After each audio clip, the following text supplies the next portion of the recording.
નમસ્કાર દોસ્તો, વિડીયો વધુમાં વધુ શેર કરજો, દરેક લોકો સુધી પહોંચે. અને થોડી તબિયત નાસાજ છે એટલે અવાજમાં પણ થોડો ફરક લાગશે તમને. 2000ની સાલમાં ગોધરા કાંડ થયો તો સૌ લોકો જાણે છે. એ ગોધરા કાંડની શું હકીકત છે, શું સચ્ચાઈ છે, ઘણા બધા લોકોને ખબર છે. પણ હું ને તમે આપણે તો શું બોલી શકીએ આના વિશે. પણ જે અધિકારીઓ એ સમયે સચ્ચાઈને બહાર લાવવાની કોશિશ કરી હતી એ બધા જ અધિકારીઓ કંઈક ને કંઈક સજાને પાત્ર બન્યા છે. ત્યારે આઈપીએસ અધિકારી સંજીવ ભટ્ટ, જેમણે નરેન્દ્ર મોદીની પૂરી ફાઇલ ખોલવાની કોશિશ કરી હતી, આજે ઈમાનદાર સંજીવ ભટ્ટ પોલીસ છે છતાં પણ જેલની અંદર સજા ભોગવી રહ્યા છે. એમના પત્નીએ ઘણી બધી મહેનત કરી એમને છોડાવવાની, પણ આજ સુધી એમને છોડાવી નથી શક્યા. છેલ્લા 5 વર્ષથી તો એમને લગભગ જામીન પણ નથી મળ્યા. આ ઈમાનદારીનું એક આ ફળ ભોગવી રહ્યા છે સંજીવ ભટ્ટ. ત્યારે ભારતીય જનતા પાર્ટીના નેતાઓની શું કરતૂત છે, શું હકીકત છે, શું કરવા માગે છે, એ તમામ વિસ્તારથી મારે તમને બતાવવું છે. કોંગ્રેસની આ મહિલાએ જે રીતે ભારતીય જનતા પાર્ટીની પોલ ખોલી છે, આજે ઘણા બધા એવા અધિકારીઓ છે કે જે સંજય ભટ્ટની જેમ ઈમાનદારીથી કામ કરવા માગે છે, પણ સિસ્ટમ એને કામ કરવા દેતી નથી. ત્યારે ભારતીય જનતા પાર્ટીની જે રીતે આ મહિલાએ ધુલાઈ કરી છે એ વિડીયો તમે સાંભળો. હું આશા કરું કે વિડીયો તમે લોકો પૂરેપૂરો સાંભળશો અને વધુમાં વધુ શેર કરજો, જેથી કરીને દરેક લોકો જાગૃત બને. સાંભળો તમે આ કોંગ્રેસની મહિલાએ શું કીધું. गुजरात के अंदर जो संजीव भट्ट जी के साथ हो रहा है, आज वही चीज पूरे देश के अंदर मोदी जी करने में लगे हुए हैं. इसीलिए एक ऐसा संविधान दिया ताकि कई हजारों वर्षों तक भी अगर कोई हिटलर आ जाए इस देश के अंदर तो इस देश पर वो कब्जा नहीं कर पाएगा. और मोदी जी को और उनकी भाजपा को शर्म आनी चाहिए कि मणिपुर में जो नरसंहार हो रहा है उसका कंपैरिजन वो रेप के साथ करते हैं. साथियों, हम जिस दौर से गुजर रहे हैं,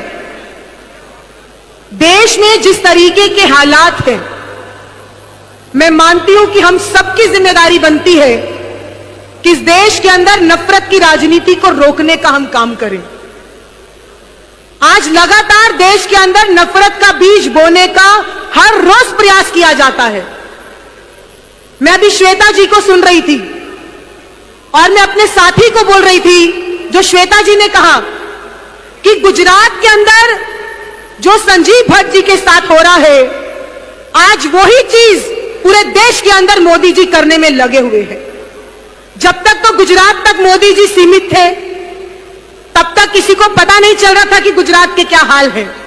मीडिया को दबा रखा था, ब्यूरोक्रेसी को दबा रखा था, विपक्षी दलों को दबा रखा था.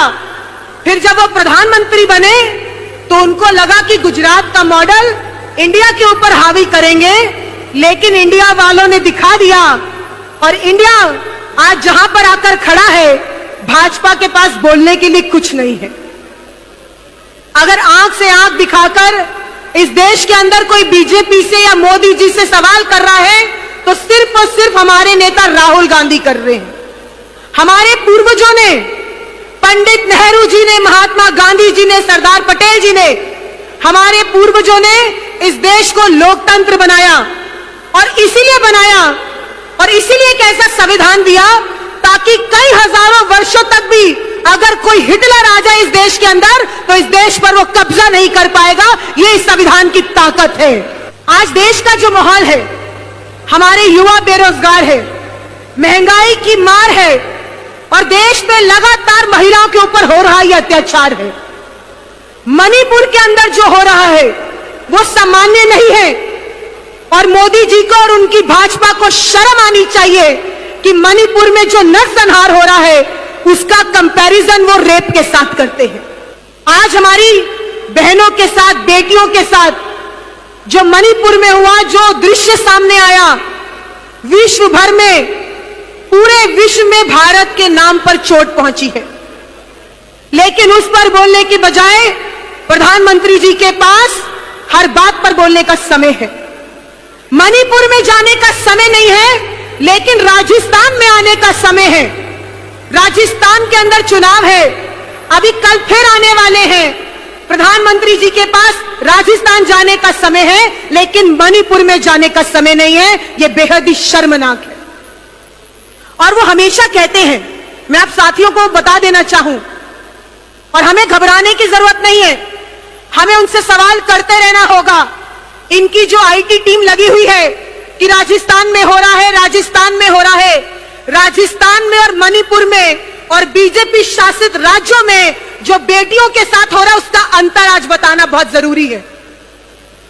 भाजपा शासित राज्यों में बेटियों को कलंकित किया जाता है, पीड़िताओं को बदनाम किया जाता है, लेकिन कांग्रेस शासित राज्यों में ऐसा कभी सरकार नहीं करती है।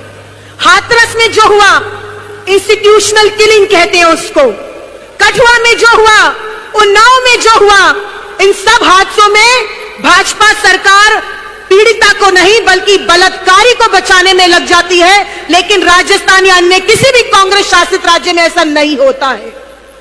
हम बेटियों के साथ खड़े हैं, हम बेटियों की इज्जत का मान और सम्मान करते हैं, लेकिन आज जो हालात हैं बेटियों के इस देश के अंदर, शायद इस देश के अंदर और खासकर भाजपा सरकार का जो राज्य है, उसके अंदर बेटी का जन्म होना, बेटी होना पाप है। और अगर आप दलित की बेटी है या आदिवासी की बेटी है तो वो महापाप है। ये हालात बीजेपी ने अपने राज्यों में बेटियों के कर दिए। आज समय आवाज दे रहा है, आज आह्वान की जरूरत है। हम रोजगार की बात कर रहे हैं, 2 करोड़ नौकरियां तो नहीं आई, 15 लाख भी खाते में नहीं आए, ये सब तो आया नहीं, लेकिन 87,000 लोगों ने इस जून तक, इस साल के इस जून तक 87,000 लोगों ने भारत की नागरिकता छोड़ दी। 13,500 लखपतियों ने भारत की नागरिकता छोड़ दी।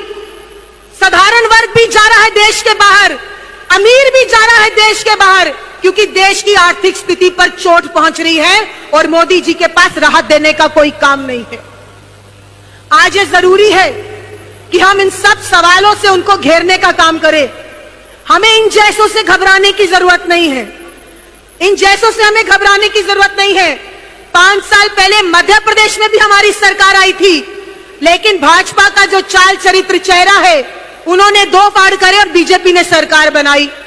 कर्नाटका में भी 5 साल पहले हमारी सरकार थी, लेकिन बीजेपी ने तोड़ फोड़ कर फिर अपनी सरकार बनाई।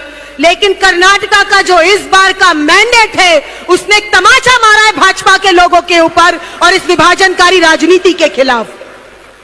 इस देश के अंदर ये होने नहीं देंगे। और यूथ कांग्रेस के मेरे साथी, आप सब ये नहीं होने देंगे। अगर जेल भी जाना पड़े, डंडे भी खाने पड़े, तो मैं नहीं मानती कि श्रीनिवास के नेतृत्व में एक भी हमारा ऐसा यूथ कांग्रेस का साथी है जो पीछे हट जाता है। अगर सबसे ज्यादा केस चल रहे हैं तो हमारे यूथ कांग्रेस के साथियों में चल रहे हैं, जो रोज कोर्टों की सुनवाई के लिए जाते हैं। ये कहां, ये किसके अंदर ये जोश होता है? ये सामान्य जोश नहीं है, ये देश को बचाने की नीयत है। हम चाहते हैं कि समाज के अंदर ये बंटवारा खत्म हो और हम देश को एक साथ रखकर, एकजुट कर आगे बढ़ने का काम करें और 2024 के अंदर इंडिया के नेतृत्व में, इंडिया के अंदर एक सरकार बनने जाए जो भाजपा का मुंह तोड़ जवाब बनकर निकले। સાંભળ્યો ને દોસ્તો, પસંદ આવ્યો હોય તો વિડીયો વધુમાં વધુ શેર કરજો, દરેક લોકો સુધી પહોંચાડજો અને એક લાઈક કરવાનું બિલકુલ ભૂલશો નહીં દોસ્તો।